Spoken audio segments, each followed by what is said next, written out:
There is a kind of wealth that hides itself in plain sight, beneath gestures of generosity, under the well-meant banners of charity events, in the warm applause that follows large donations. But not all that appears golden in the eyes of man shines before God. Often, the very hand that gives remains untouched by grace, because it has not first opened the deeper chambers of the heart. To give without surrender is to pour water into a vessel with no bottom. The act may be visible, but the transformation is absent. And is that not what the soul seeks most? Not to be admired, but to be changed. Saint Francis of Assisi once stood before his wealthy father and a crowd of townspeople. In that moment, he removed even the clothes that tied him to inheritance and pride. With only the sky above him, he said, "From now on I will say, 'Our Father who art in heaven,' not Father Pietro de Bernardone." What a scandal it was! What a foolishness in the eyes of the world! But what a revelation for the soul! Francis understood that the deepest gift is not silver nor bread. It is the gift of the self, unguarded and poor, offered to God. His embrace of poverty was not hatred of riches, it was freedom from them. He would later kneel before lepers and kiss their wounds, not to be praised, but to be emptied of all that still clung to his own ego. Do we not still long for such purity? He taught us by his life that giving is not sanctified by quantity, but by intention. His acts were not rooted in guilt or the desire to be honored. They were born of an inward death to self, the kind that opens space for divine life. What a man is before God, that he is, and nothing more. It is a sobering thought. Not what we do, not what others say of us, but what we are, before the gaze of the eternal. How much of our giving is filtered through the mirror of human approval? Sometimes we give to silence the discomfort of abundance, other times to gain a sense of moral clarity. But these motives, however understandable, do not bring the peace that passes understanding. Only the giving that flows from a soul surrendered can carry the fragrance of Christ. So, how can we know whether our giving is true? The answer is not in the eyes of others, but in the secret prayer of the heart. When no one sees, when no one praises, when no benefit returns, do we still give joyfully? Let us pause here for a moment of reflection. Have you ever given something away, not just an item or money, but your time, your forgiveness, your presence, and found that in doing so, you yourself were changed? What was the fruit of that offering? Was it peace, humility, freedom? I invite you to share that experience in the comments, not for display, but so that others may be encouraged to walk that same hidden road. Saints are not saints because they gave more. They are saints because they gave differently. They gave what was invisible, their pride, their will, their comfort. Their offerings, often unnoticed by men, were recorded in heaven. And that is the mystery we are invited to enter, not a life of grand gestures, but one of quiet, sacrificial surrender. For only there, in the hidden corners of the soul, does charity become holy. Before every outward act of mercy, there is an inward movement of the soul, either toward God or toward the self. And it is this hidden movement, imperceptible to the world, that gives true value to what we offer. To understand this more deeply, we must enter the story of a man who gave everything, yet only began to live when he lost it all. St. John of God was once a soldier, driven by passion and impulse, known more for his recklessness than for holiness.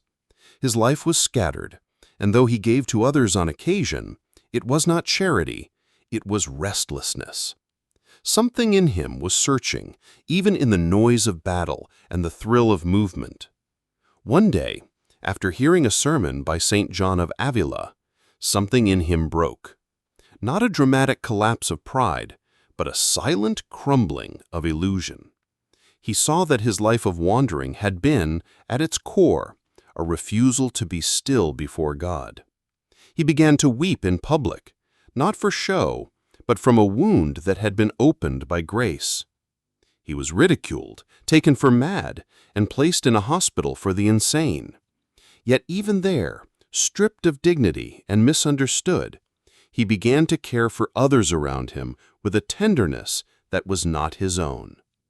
His charity was born not of strength, but of brokenness.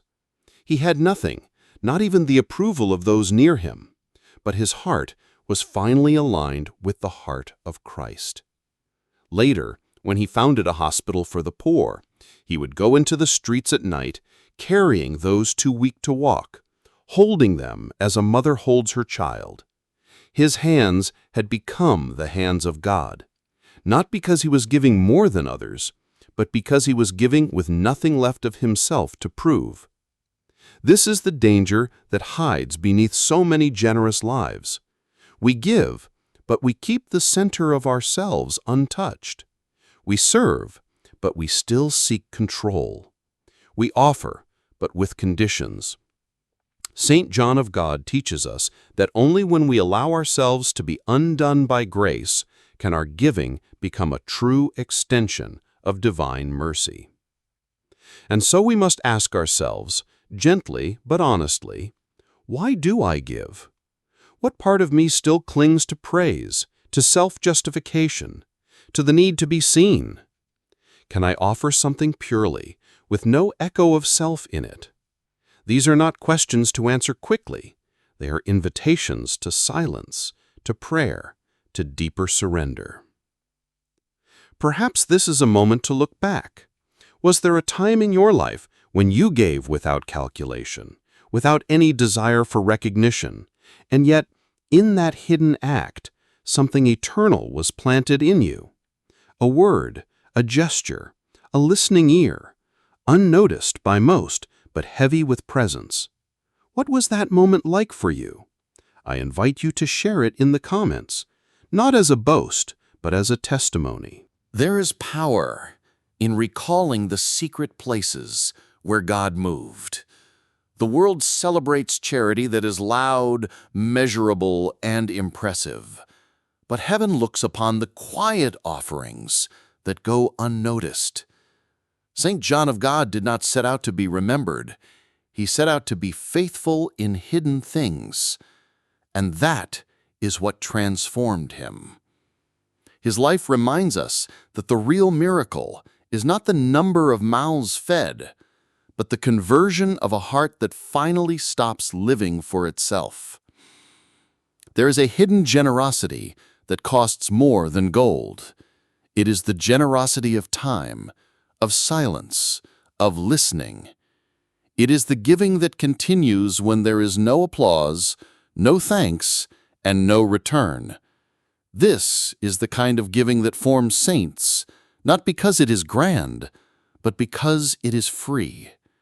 May we seek to walk that path, not to impress others, but to be inwardly conformed to Christ, who gave everything in secret, and who still watches over every cup of cold water offered in his name. True charity is not born in action, but in contemplation. Before we give with our hands, we must give with our hearts, quietly, sincerely, without noise. There is a moment unnoticed by the world when the soul bows before God and says, "Take what I am before you take what I own."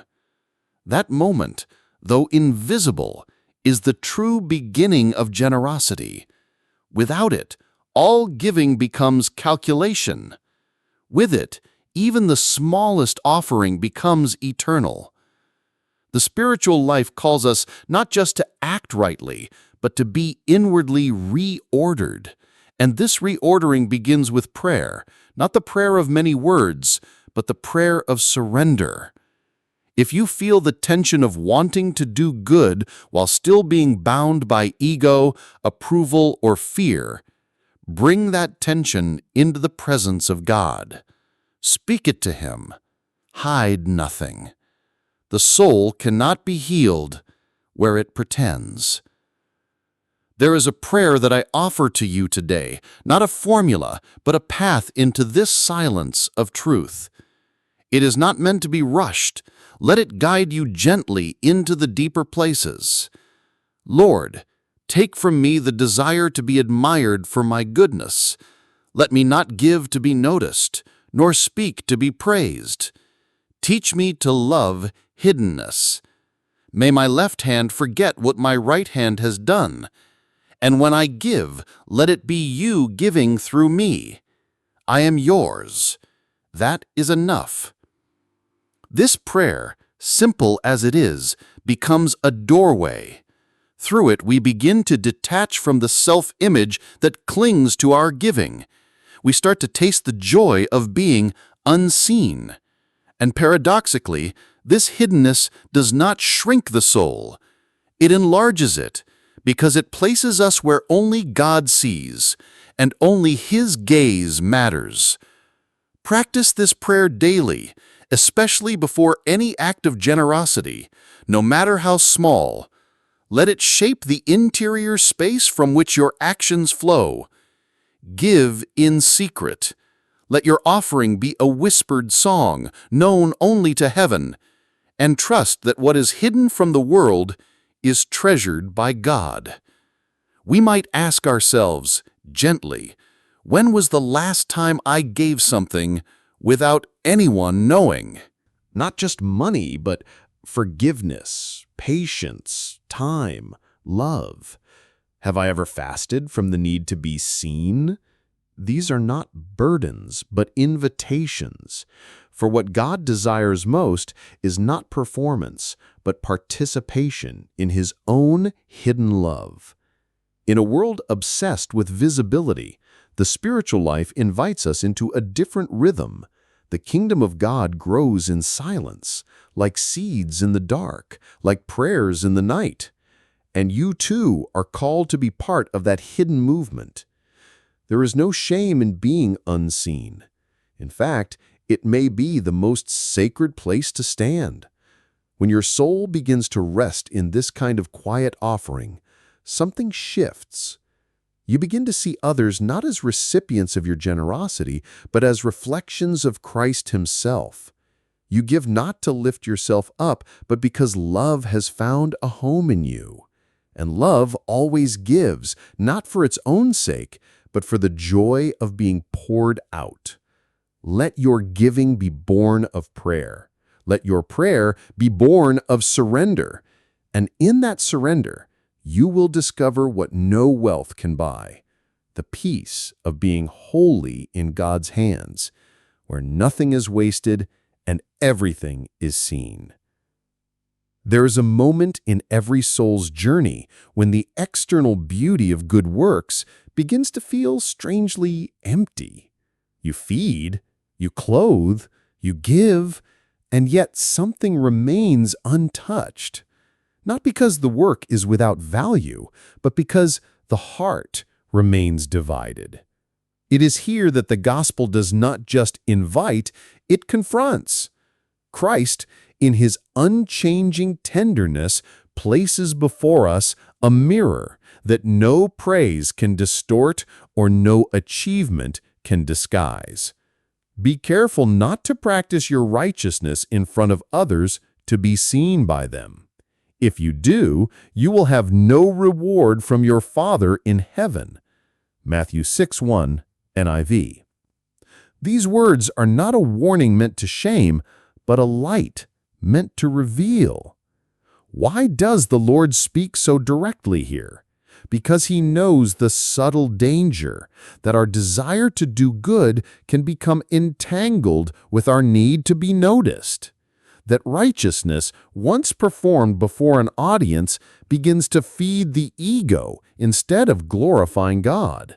And He who sees in secret wants something more honest, more free, more eternal. This teaching is not about withdrawing from works of mercy. It is about withdrawing the self from the center of them. When Christ continues in verse 3 saying, "But when you give to the needy, do not let your left hand know what your right hand is doing," he is speaking not in riddles, but in a deeply spiritual logic. The left hand and the right hand belong to the same body. And yet in divine charity, even within ourselves, there must be no inward applause, no quiet congratulation, only offering. The saints understood this with a clarity that pierced them. Saint Thérèse de Lisieux, though she lived hidden in a cloister, saw that even the smallest kindness could be tainted by vanity if not rooted in love.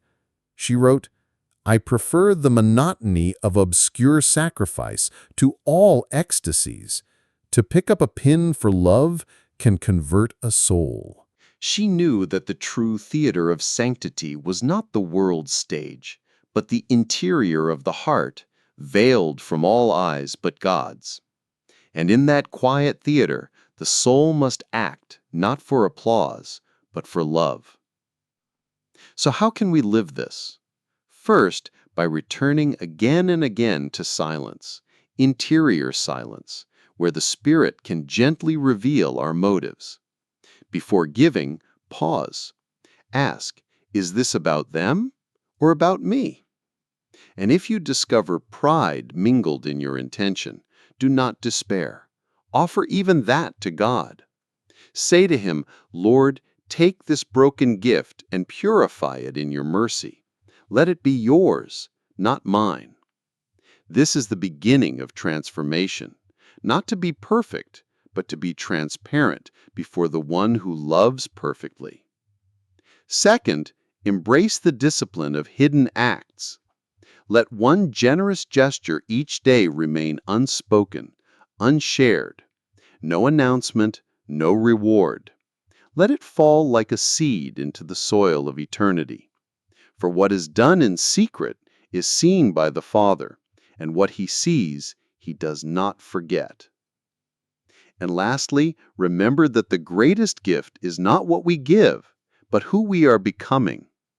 Each quiet offering, when born of pure love, shapes us into the likeness of Christ, who gave Himself silently, willingly, and without demand for recognition. On the cross, there was no crowd cheering, only mockery. Yet from that hidden place of surrender flowed the salvation of the world. We must ask ourselves, what do I seek when I give? Transformation or recognition? Am I willing to be forgotten by the world if it means being known more deeply by God? These are not small questions, but within them lies the invitation to a life of interior freedom. Let your giving be secret, not because it is small, but because it is sacred. Let your heart love the unseen place, for it is there, in the silence, that the Father draws near. He does not measure your generosity by its appearance, but by its surrender. And He who sees in secret will reward you, not with fleeting praise, but with Himself. There is a form of poverty that frightens even the most generous hearts. Not the poverty of lacking possessions, but the poverty of being emptied of self. To let go not only of things, but of the image we build of ourselves, of the secret pride in being good, noble, giving. And yet this is the very poverty Christ blesses in the Beatitudes. Blessed are the poor in spirit, for theirs is the kingdom of heaven. This is not a poverty of despair, but of freedom, a surrender so complete that the soul no longer clings to anything but God. The Church, in her wisdom, has never ceased to call us into this deeper letting go. During Lent, she commands us to fast, to pray, to give alms, but not as isolated acts. These three, bound together, purify the heart when offered in humility. Almsgiving, then, is not a substitute for repentance, but its expression. When we give with clean hands and a contrite heart, our offering becomes a flame that ascends toward heaven. But if we give while holding on to our self-will, our superiority, our hidden agendas, then even the most impressive act becomes hollow. The Desert Fathers understood this. Abba Moses once said, "Give not only your money, but your soul. Otherwise you remain rich in yourself." They fled to the wilderness, not to escape the world, but to confront their own hearts. In that silence, they discovered that giving away everything meant nothing if the self was still enthroned within. It is easy to give what we possess. It is far harder to surrender who we think we are. True freedom begins the moment we allow our identity to be formed not by what we do, but by who we are before God, hidden, vulnerable, deeply loved. And in that place of trust, giving becomes no longer a duty or a virtue, but a joy. You give because love is alive in you. You give because God is giving through you. And you begin to realize it was never yours to begin with. This is why we must return again and again to the practice of self-examination, not with fear, but with a longing to be known. Ask yourself gently at the end of each day, did I give with love, or did I seek to buy peace? Was my generosity shaped by truth or by guilt? Do not rush these questions. Let them become prayer. For God is not waiting to condemn you. He is waiting to free you. And if you feel discouraged, if you see pride where you hoped for purity, or self-interest where you longed for selflessness, then fall on your knees and begin again. The mercy of God is wider than your weakness. He is not looking for perfect givers. He is looking for open hearts. There is one final invitation. Make peace with being unseen. Choose today one act of generosity that no one will notice. Offer it with joy. Let it be a seed hidden in the soil of eternity. And then walk away without looking back. In that silence, you will begin to understand the mystery of Christ Himself, who gave all, who emptied Himself, taking the form of a servant, Philippians 2:7, and who still gives Himself in hidden ways, day after day, in the Eucharist and in the poor. This is the road of the saints, not a path of applause, but of quiet fidelity. A road where you may appear to lose everything, recognition, control, even identity, but find at the end a treasure no thief can touch, Christ Himself, and in finding Him you find yourself. So may your hands be open not only to give, but to let go. May your heart be poor, not in sorrow, but in freedom. And may your soul, emptied of all that is not eternal, be filled with the One who gives without end. If this journey has stirred something in your spirit, I invite you to remain with us. Subscribe to walk further in this path of holy poverty. And may the blessing of the Lord, who sees in secret, be upon you now and always. May your hidden offerings become light in His kingdom, and may your heart find its true home in Him who gave Himself wholly for love.